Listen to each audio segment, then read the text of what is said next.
I've got you. Okay. Good morning. Welcome to today's podcast. I've got a very special guest, someone whose name keeps popping up on all my blogs and my podcasts. I'd like to say good morning. Hello, Alan Warman. How are you? I'm very well, mate. Yeah, all good. Are you good? Very good, mate. Very good. Now, I've been doing my blog and my podcast for many years, and your name always keeps coming up, Alan. Do you know why that is? Beta, I suppose. It's yeah, me and Tommy started it. Me and Tommy started it all off, didn't we? Yeah, I mean, obviously, you used to be Tommy Mac's business partner back in the day, I believe, didn't you?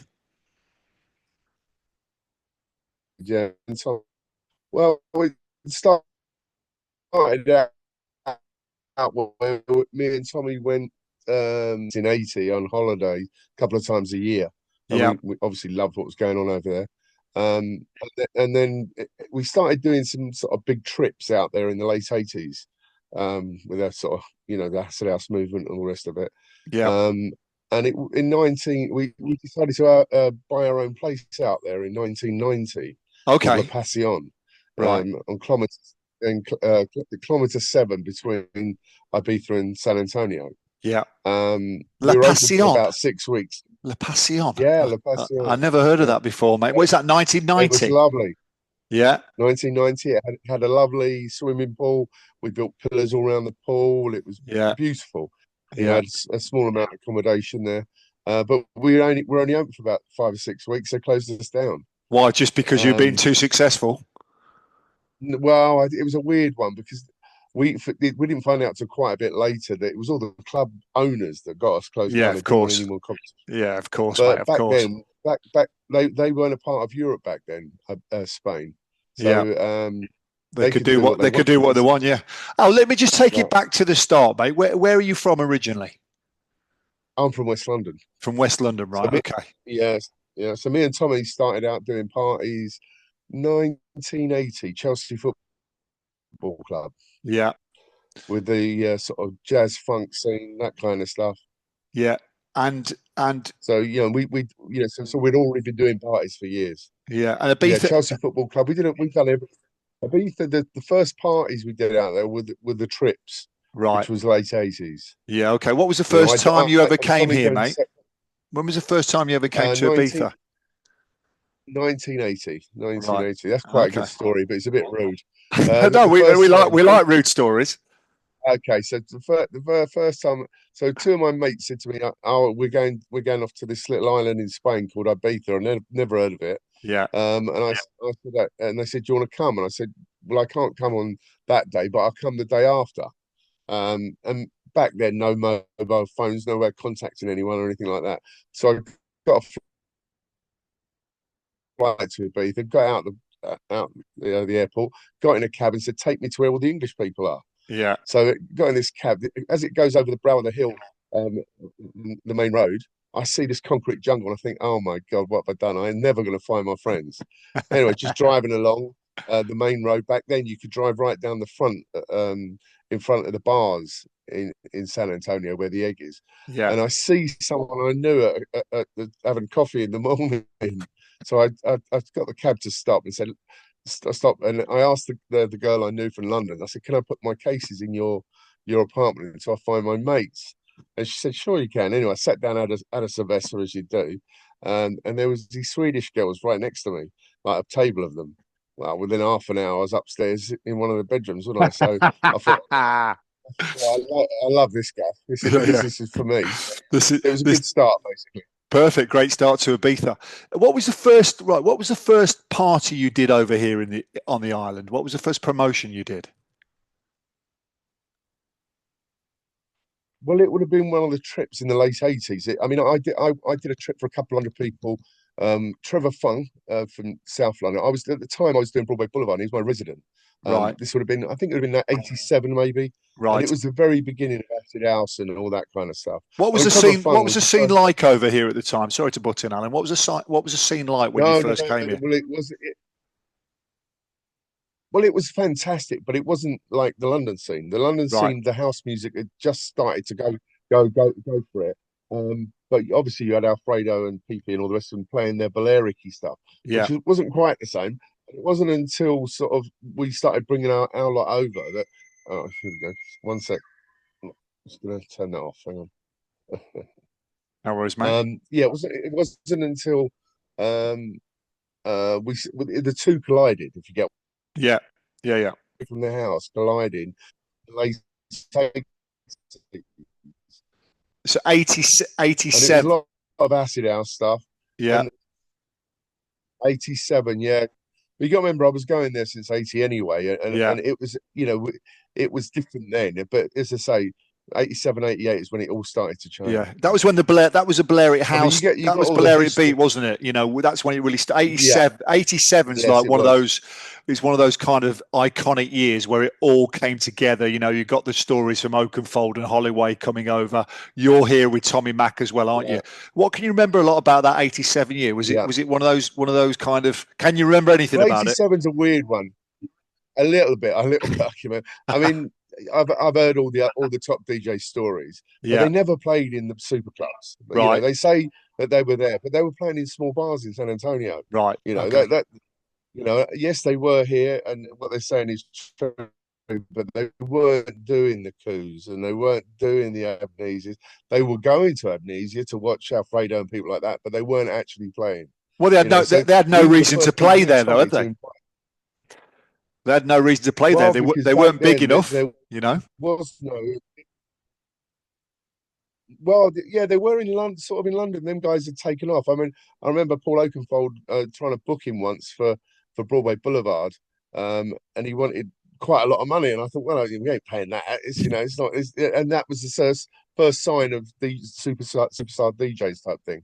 It was a weird one, but yeah. So really, 87 was. But I say 88 is the vintage year, is Right, when okay. it really went for Right. it. If you get what I mean. Yeah, You know, absolutely. so No, so and go back to like Ibiza 87, then go into 88. Just give us an idea of what Ibiza's like in those late 80s. Well, it's a little bit different than a lot different it is now. The infrastructure and all the rest of it's changed.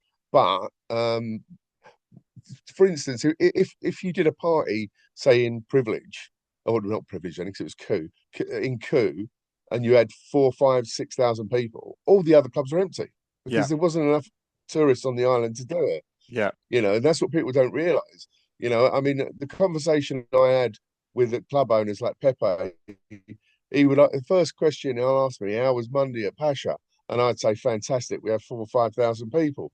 yeah, They wanted to hear it, but they didn't want to hear it because they were all in competition. So yeah, so that didn't start to the 90s, that sort of stuff. yeah, But yeah. I yeah, mean, back 87 in back in would the have been nine back in the 90s, everyone had their own night, didn't they? Right. So where Manumission would no, be. no, we were the only ones. We No, but were what, the only ones in 90. yeah, but what I'm saying is every club had their own night where it'd be busy in one club one night, busy in one club Yes, another night. yes. That's what I'm saying because nowadays Yeah. every club is kind of busy every night, but it just didn't happen like that before, did it? Every night, exactly. Yeah, Well, I've yeah, got a good story actually. Actually, if you're of things about coup, so the 1990 when our place got closed, um, we were on the island, done our money, so couldn't even get off the island. So I said to Tommy, I said, look, we need to go over to Brasilia and ask for a night like we yeah. do in London. So we tried over to Brasilia, and the first thing he said to us, he said, "What do you mean do a night?" I said, "Do a regular party every week." And he said, "Look, boys," because we were good friends with Brasilia, and he said, "Boys, you can have Monday, but you've got no chance whatsoever. Our fiestas are on Sunday and Tuesday, and you've got no chance." He said, "But sort of knock yourself out." Yeah. So me and Tommy basically run up and down every beach, posted every bar. It's the only week Tommy's ever done any work. So, so we and the first night, open air coup, we had 5,000 people there. Wow. What And the Brasilia turned around and said, what night was it, Al? "Go on." What night was it called? It was mad. Was that It Matt? was it was Mad Mondays. That was Yeah, the Mad beginning of Mondays. it. Yeah, Yeah. yeah, Mad Mondays. That, Yeah, that was yeah. that was on in Amnesia my first year here actually because you changed to Amnesia in '91, didn't you? I think. Well, we changed to Pacha in Pacha, sorry, 91. yeah, Pacha in '91. Yeah. Tell me Because about. Tell me because about Reading Pasha, because that's one of your famous nights as well, wasn't it? well, we did so many different nights. I mean, I can't remember after them because obviously Mad Mondays was the biggest night we did in Ibiza, but obviously Love Dove Club and Paradise we did Wild Wednesdays at Amnesia. We did all these different parties, but there were the two mainstays of all the parties was definitely Mad Mondays. Firstly at Coup, then at Pachá, and Paradise Love Dove Club. Yeah. I mean, that's how mad it was. We were calling it after an ecstasy. That's how mad it was. So what was Coup? You know, in 1990 when you did that big Mad Mondays at Coup, open air. What was the vibe like? Because it's quite difficult today to imagine Coup with no roof on because it's such a big space. Obviously, it's about to change the universe with Ushuaia taking it over. Yeah, What was it like in yeah, 1990 with no roof on it? fantastic. Okay, I mean, it was a different world. I mean, you can imagine the British people coming out there. They're open air. It's nice and warm, and they're dancing all night long with the stars. It's fantastic. It was. I mean, with 91 when they had to put the roofs on, it sort of it was still fantastic, but not as fantastic. There Yeah, was, yeah. I mean, I remember doing Esperanise with no roof. I remember, doing Coup with no roof. I mean, Pasha always had a roof, so it was different there. But yeah, so it's just amazing, really. I mean, it couldn't get any better. You've got a swimming pool there. You've got your open air. You know, very exotic. It was fantastic. I mean, I've seen all the old I mean, I photos. remember one particular night. I remember one particular night, and it was pissing down with rain, but it wasn't cold. Everyone's dancing, thousands of people dancing in the rain in queue outdoors. It was brilliant. Someone was up on the podiums going crazy. It was absolutely madness. I mean, you and Tommy became very famous over here in the late 80s, early 90s, wasn't it? Because you were well known for putting parties on. Um, talk a bit, talk to me a bit about Tommy Mack because obviously he's no longer with us, sadly taken away last year. Talk to me a little bit about Tommy. What was it like working with him? Let's have the good points first. What was it? Well, What? they don't call him Mad Tommy Mac for nothing, do they? Yeah, I mean, he really was mad. I met him when I was 14, spinning around on a dance floor in a club in London, and we've been mates ever since. But yeah, he was pretty mad. I mean, constantly doing mad things. what was the I mean, I'll give dynamic? you a one. Go on, mate. Go on. Far Well, away. it was the weirdest of dynamics was the weirdest one because we're complete opposites. Yeah, Tommy wanted the limelight, and I was more interested in the business, and and sort of building that kind of way. So it worked, and I don't know why the dynamic worked, but everything me and Tommy did together pretty much worked. yeah, In London, and, in Ibiza, everything we did. But we split up a lot as well because Tommy's antics, obviously, because the yeah, way he carried on. yeah, We'll yeah. get to that a bit later. So yeah, I met Tommy many times, and he actually got worse the older he got as well. I thought Tommy, I think just totally mad at the end of his life, wasn't he, Tom? But I mean, what a legend in Ibiza, I and mean, also he's revered by all the promoters today as the because he was you as well. Sorry, Alan, you as well, but you were the first British promoters really on the island, weren't you?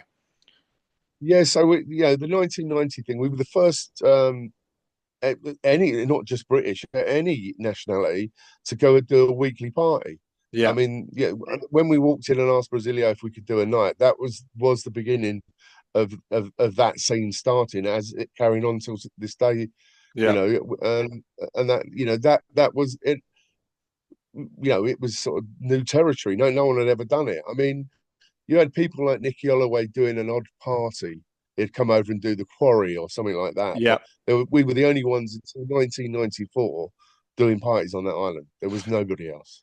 Well, I first met you in Es Paradis when you were doing black and white. Can you remember those days? Obviously, Yeah, what yeah, year was it? Was yeah. that 92, 93? Would Ni- it have been? 90, well, 91 we started there. Yeah, Yeah, and I was yeah, we speaking to started it. I was speaking to Peter Hankinson this morning. Actually, I had coffee with him, and he said that he was in Star Club at the time, and he said he couldn't believe how busy Es Paradis was in 1991 when you did that black and white party. What was the secret of your success? Who knows? I mean, yeah. I mean, I did do the work. That's the one thing I will say. As you know, on the island, the propaganda is illegal.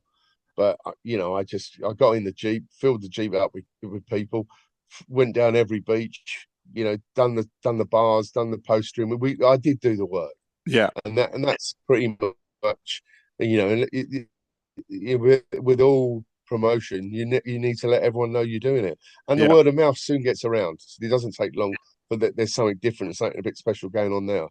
Yeah. I mean, pre-social So media, pre-social media days, there's it was all about word of mouth, wasn't it? flyers and posters. Yeah, word of mouth, flyers and posters. That was it. Yeah. That's all we had. There were no mobile phones. There were no, literally, you had to do the groundwork, and I was always good at that. I always did that. It doesn't matter how off my nut was the night before. I was still out there doing the work. We'll talk about that in a bit. Um, the but the black and white crowd in Es Paradis was something very different to everywhere else in San Antonio at the time, wasn't it? Can you remember? It was quite a cool crowd. Yes, I mean, Ibiza is cool, isn't it? Even Yeah. San Antonio, back then it wasn't seen as cool. But Es Paradis is the most beautiful club in the world. It wasn't hard to get people in there. Yeah. I mean, we got something that special and great music being played. You know, I, it wasn't that difficult. I mean, every Love Dove Pub at Es Paradis, it was full every week for Yeah. years. Yeah. And the Yeah. same with the Pacha, with the Mad Mondays. They were just full every week Yeah. Yeah. because it was the only different thing going on the island. All the other places were just doing their normal Spanish nights, fiestas and all that. So we were different at the time. I'm just shocked it took 4 years for anybody else to cotton on to what we were doing. Yeah, sure, sure. And listen, just explain to me because I did a blog the other day talking about I'm about to write about the manumission years. Someone said to me that you brought the manumission boys over. Is that true? Okay, not me personally, it was Tommy, but Is I it tell you, Tommy? Right. the story to that is quite fascinating. So in the end of the season in '93, best season we'd ever had. I think we did 6 parties a week at one point in Ibiza, plus 3 parties in London. We were doing Legends, we were doing Stringfellows, and we were doing I can't remember, Dries, I think it was. It was the late night party. So doing 9 parties a week. I mean, parties, in Ibiza and London. It was fantastic. Anyway, so I've come home and I was on a Thursday night. I won't forget it. On Thursday night at Stringfellows, and Tommy said to me, "Oh, we've got to go with the boys." And I said, "Oh, what's that?" And I won't go into it too much because it, it's not a good thing. So, and I said, "Right, what do you mean the boys?" I said, "I've never had a boss, and I don't want one, Tom." And he decided to go his way, and I went my way. So I Yeah. carried on with my the black and white stuff. Tom went off and did these TM promotions or whatever it was. So that's late '83. So 1994. 93, I mate. don't know. Forget 93. it. Yeah, yeah, '93, '93. So '94, when we went back to Ibiza, I went back without Tommy. Yeah. And I don't know if Tommy did it out of spite or for whatever reason. Him and Paul Dennis teamed up with Manumission, and because Tommy connection with Brasilio at Coup, that's that. So it was Tommy out of spite bringing Right. Manumission to Ibiza to Really? combat my man Mundell. Yeah, so it's a sad story, but it is what it is. Yeah. Yeah. Yeah. So, And so, Tommy but could so, be, Tommy as I and said Paul, earlier, Tommy he and Paul split were up a lot. responsible Come for back together. bringing. Sorry, Tommy and Paul were responsible for bringing manumission onto the island. Then, Yes, where did you get the because of me. Where did they get the because of you? Yeah, sorry, I would never leave you out of it, Alan. You know that. Where did they get that contact then? Because obviously No. What manumission I went mean on. is that the only reason they went there was I can tell you a bit more about that story. So Tommy and Paul were working with the boys, like the brothers Mike and Andy, for the first 6 weeks, and I think Paul fell out with Andy over something, and Paul ended up giving him a clump. Really? So Okay. Paul, at that point, Paul and Tommy got lobbed out, and Really? Manumission carried on, and the rest is history. Absolutely. Because I mean, if you check the history of Ibiza, I always like to go in decades. 80s, obviously, you touched on it there. The end of the 80s is when it first started. 90s, again, you said 91, 92 Mad Mondays, the roofs go on. But 94, when Manumission started and Cream started as well, it really was the and pat. Sorry? and Clockwork Orange Clockwork, and Renaissance, and yeah. they all turned up in 94, didn't they? As you So I say, mean, a lot it's of people, 4 years. 4 years after you kind of started it, it took them 4 years to yeah, actually cotton and go. Actually, there's money to be had on the island. yeah, for sure. I mean, you got what you remember in those days. If any of the top DJs on the island, they'd come and ask me to play, Yeah, because the Spanish clubs don't let them play, and I'm the only one doing parties. You know, it was a weird situation. It was, because these other guys are turning themselves into quite big names, yeah, and we never really used the top name DJs. Yeah, we're using our London DJs mainly in the early days. Obviously, later on, we started using more and more the big name DJs. yeah. When when I mean, when when was your I last can remember party in taking Ibiza? When was your last party? the last one. I did a little bit with Tony Truman down at O. Right. I'd Okay. done a joint venture with him down there. I remember what year was that? A few years, not many years ago, Okay. So 4 or 5, you just before carried you lockdown. carried on through the Yeah, I nineties do. then, didn't you? Well, I did lots of. What I did, I didn't come back in '95 because of the '94 split up with Tommy '93, '94 doing it on my own, and then all these other promoters turning up as well, and I was a little bit disillusioned by it all because it all went mad, and also they were doing, they were getting better deals from the clubs, and could spend more on DJs and all that kind of stuff. And things were like changing, and I didn't come back in '95. I was a bit disillusioned, but in '96 I came back and did Privilege, and '97 I did Privilege. Yeah. Um, You Obviously it had in changed ownerships, and 97, you actually lived next door to me in a villa. I remember that, mate, because you used to make a load of noise. Did we? It's all Right, right, mate. it wasn't me, it was all the staff. Yeah, definitely. I understand it. Do you look back? Do you look back and think that if you'd have been a little bit different, you could have actually carried on a lot longer? Do you look back and say, "I wish I'd stayed out there Oh, maybe a few more definitely, yeah. years"? Yeah, Yeah, definitely. Yeah, I mean, but I don't regret anything. I mean, what we created was fantastic. yeah, A lot of people would sort of, a lot of people when they talk about Ibiza, it's from '94 onwards. yeah, They forget exactly. the Yeah. years before it. Well, You know this is that. why I wanted to speak to you, because you fill in the gap from 87 to 94. Those 7 years, I think 87 is a massive changing year in Ibiza. I really do. If you look at the roadmap for Ibiza when it changed with the Balearic House and everything to 94, I think that's a really important time, and that's where you come in. Well, I mean, that for me, it was the most exciting time. It's not like it, and the mid '90s. Obviously, I'd like to see the holiday numbers of amount of people going to the island. They must have just shot up at that Yeah, point, yeah, yeah, yeah. mustn't they? Different ball game. In Different the ball in game. the, Yeah, in the early ball game.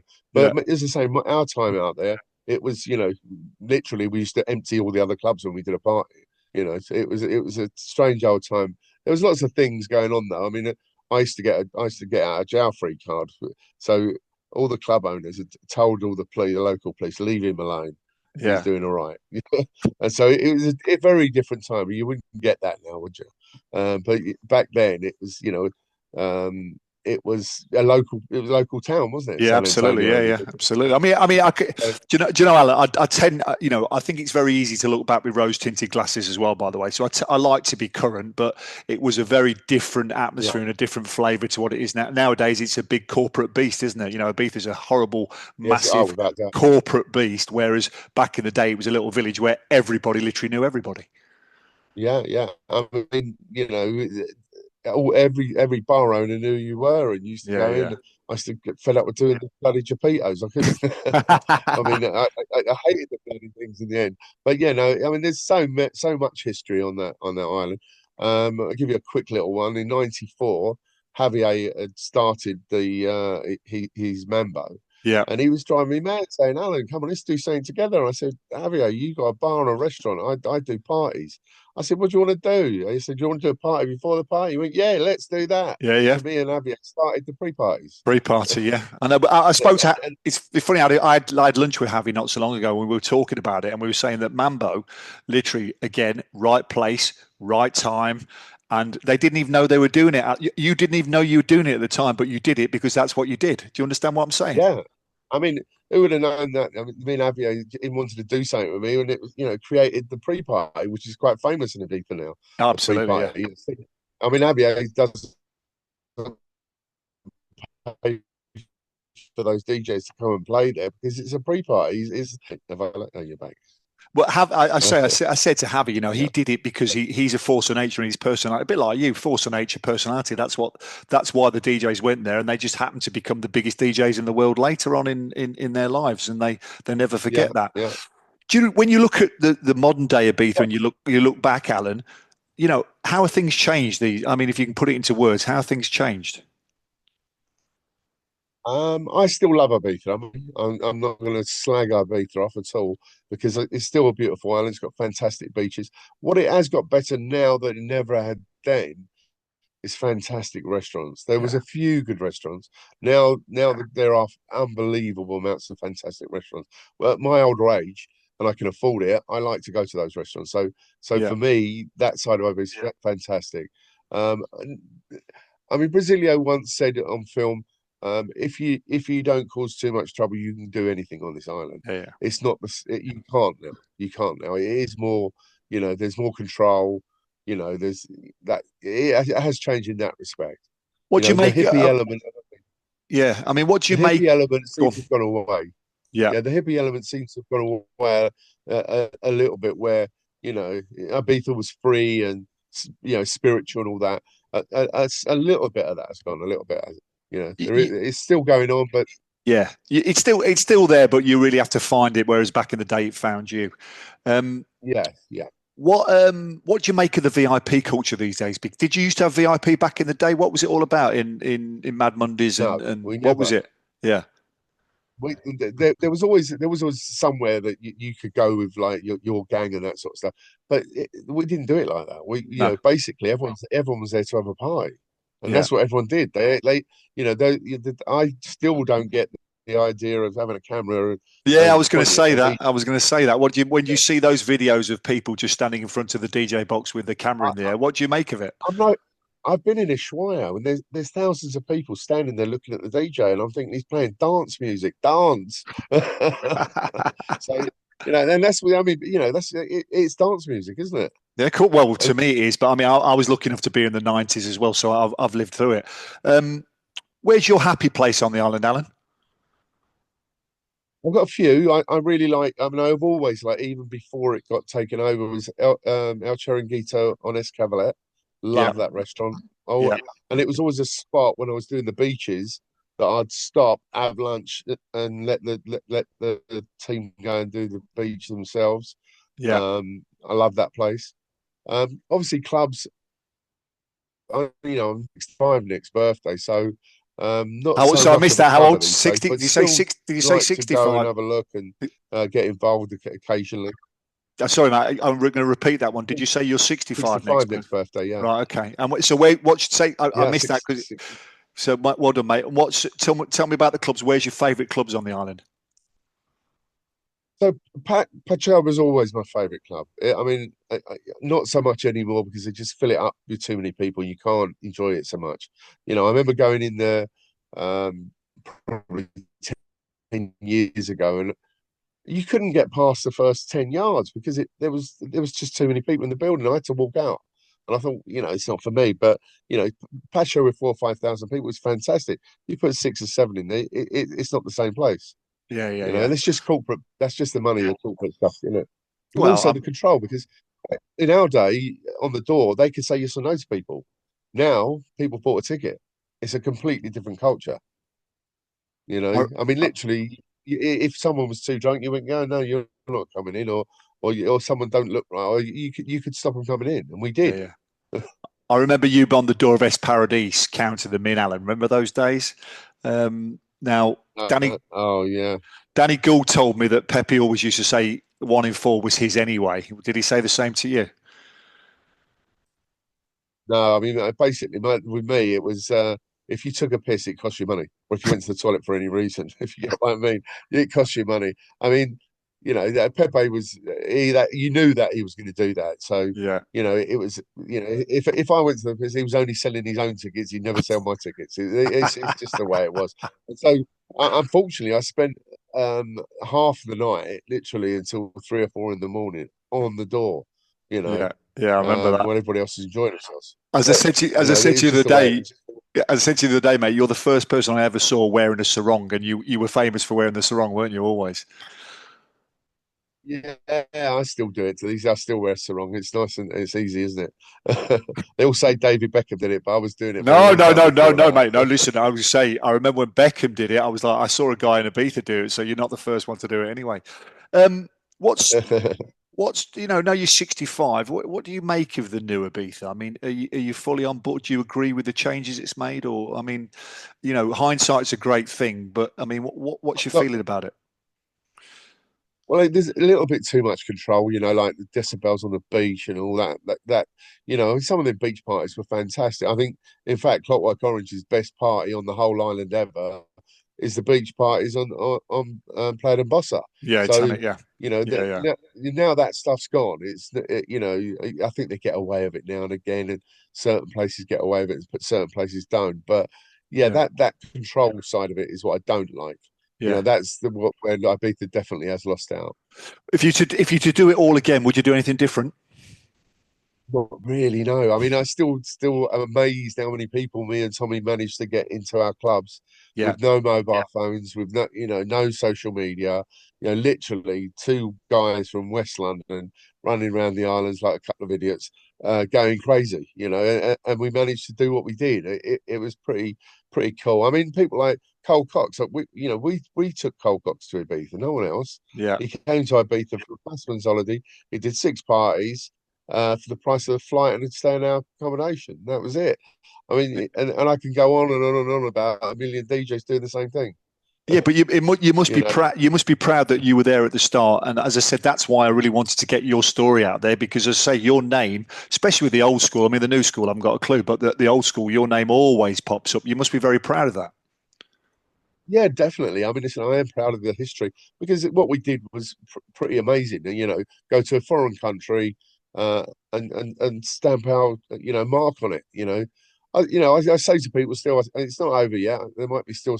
I've got Yeah, a couple of things in mind I want to do. Yeah, there is something on the island I want to do, but yeah. it will cost a lot of money. That's the trouble. What do you make to the shift to the daytime these days? Do you like it? I mean, I don't I mind it quite like. being. I quite Yeah, I like quite it. like it. Yeah, Yeah, I quite like it. I mean, I always go down and see Tony and Wayne down at O. It's on a certain days it can be when there's an older crowd, it's quite good. yeah, Um, yeah, I do. Occasionally there's a beach party somewhere and they're fun. Yeah, I yeah. quite like the daytime stuff. It's good. It's If good. you could sum up a Ibiza in one sentence or one word, what would it be, mate? Ooh, that's a hard one. Well, for me, it's the most fantastic place in the world. So When you look- when you I'm look not. when you look back at Ibiza, has it played a major role in your life? Oh, for sure. Yeah. I mean, I sort of grew up on it. I was going there since I was 20 years old. So, that the freeness of all that in the 80s and early 90s were fantastic. You could pretty much do what you want, and there was, I mean, what you got to remember back then, we were putting thousands and thousands of people in nightclubs. There wasn't really any doorman. No, It weren't like London. no, I no, mean, no. you have one guy with a gun in a uniform at coup, and that was it. Yeah, I yeah. mean, can you But I imagine love that? those. Putting I love those 5,000 days where people you in you one you place. knew the doorman. You just turned up and he just waved you through, didn't he? Come on, yeah. I've got 10 mates Yeah, oh, with me. yeah, Yeah, yeah, don't worry, just come in. You're right. You're one of the lads. yeah, Get yourself yeah, in. yeah, It was yeah. amazing. Well, back then, they did look after the locals. All the clubs did. Yeah, They looked after their people because they know their people would then look after them. Because all word of mouth, wasn't it? So you know, the, it was the right thing to do to let all the local people in who were working out there and stuff like that because they helped you in the long run because they put people through the building and that's all gone now, isn't it? Alan. You say you're 65 now. Obviously you're entering the final chapter. I hate to see that, mate. I'm 55. You're 60. You're 10 years ahead of me. Yeah. You're entering the final chapter. What are you up to these days? Well, I do a very successful tennis business. I'm a tournament organizer and referee with the LTA, and I do tons. I work. I've got lots of different venues, so I'm independent. I do my own tournaments, but through the LTA system, which is British tennis. Wow. And I love it. I love working with the kids. Love working with the. It's fun. But yeah, I always go to Ibiza at least once, 2 or 3 times a year. Go Yeah. out there, pop out there for a few days here, a few days there. Go and see Javier and go and see all the Vaughan and all my mates. A few Do you people out. I'm still do you out think there. it's changed? Do you think it's changed, Al? I think I had someone the other week on the podcast who said everything's changed and nothing's changed because there's still the people around here, aren't there? Yeah, it's just got bigger and bigger, isn't it? It's just more people and it's got bigger and there's more money and you Yeah. know, I say, is it what days have I been throughout over here? It's a couple of things I'd like to do. Yeah, yeah, yeah. We'll save that for another day. Absolutely. Listen, Alan, listen, thank you very much for taking my phone call. I don't usually do Zooms on my podcast, but I really want to get a little bit of your story. When you're in Ibiza next time, we'll sit down and do the full podcast, mate, if that's okay with you. That'd be fantastic. Yeah, Yeah, yeah. I'll but probably come out maybe June. I like June. I like June in Ibiza. June's amazing. But when you come out next time, we'll get the full podcast. But for now, mate, I really appreciate you taking the time. And good to see your face, mate. I love the long hair still there, mate, isn't it? It's still there. I've still got a little bit left, not much. I was looking at some old pictures the other day. We had the Stetson on, the long hair and the cowboy boots, mate. You really were an outlier back in the day, weren't you? Oh yeah. Oh yeah. I mean, I can remember doing all that, driving around on Harley Davidson and things like that. It was pretty mad days then. Fantastic, Alan. Listen, really, thanks Yeah, a no, lot for no taking the regrets, time, no mate. regrets. I've been still fantastic. Thanks, mate. I really appreciate We'll it. speak soon, mate. Thank I'll you very speak to you much. soon. Cheers, matey. Bye bye now.